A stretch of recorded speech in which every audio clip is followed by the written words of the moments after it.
finding your truth was what we like about it, is you found your truth. You found your truth. That, you know, we told you guys what is true now is one of our major tools, right? So finding your truth.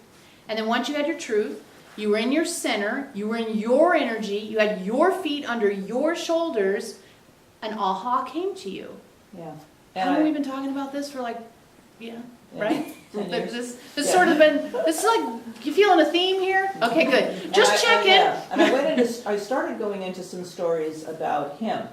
Well, he probably did it because of this. Storytelling. I just started to do that. I go, it doesn't matter what he's doing, what he's doing. Yeah. So cut that right off because that's totally non-helpful anymore at all.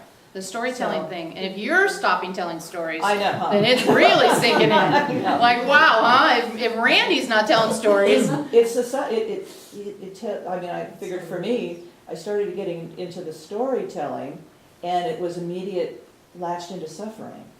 See? And it was like, See? wow. Did you But feel that? you get your own truth and you're like, ooh, Yeah. you know, this is how it's going to be. Okay, there's the train. Yeah? You guys feel the train? Yeah. One side of the thing, I'm going to sit and tell stories till I feel better.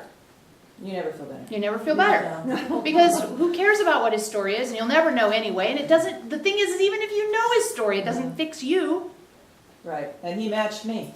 Yeah. See, that was the beauty of it. It was so clear. Exactly. He matched me. High vibrational states, emanating your truth, having your feet under your shoulders, all these things we're talking about, tend to make people do what you're doing. Not agree with you, but at least come at it from a high vibrational perspective that you can, you know, find a good middle ground.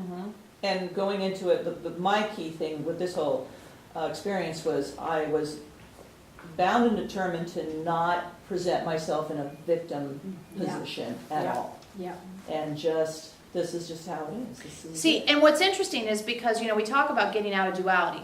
And duality would be victim or non-victim.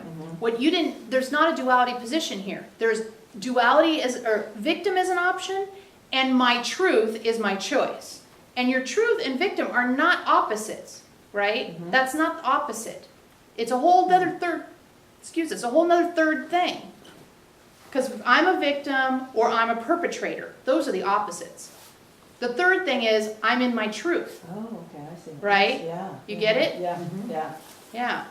So in one you would have been, oh, I rip up his check and I feel like a victim. 2, I take all of his money even though he doesn't want to pay me. Fuck him. Perpetrator. The third is, what is the actual truth of integrity here? That's how you get out of duality. That's how we get into what trigger? Like, you know, what trigger? I don't care what trigger because all I care about is my truth. All I care about is emanating my truth.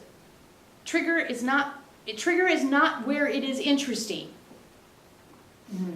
Right. Veronica said the other day, some kind of a disaster blockage to my plans is no longer the interesting place. It's more fascinating for things to work out and then have to experience that new place of worked out than it is for some disastrous suffering thing to occur. Absolutely. Yeah. Yeah, that's totally true. Yeah. And it just, it flows and it just feels better. Because the ripping up the check and being a victim, been there, done that? That didn't feel Been good there, at done all. that. Yeah. So it's like, I'm not going to learn anything more by being a victim here. That's not a learning place. That's the train off to the side place. The train thing's good. Yeah, it is. That's a good thing, the train thing. Thank you. Yes, you're welcome. Okay, we're going to check in with you now. How are you?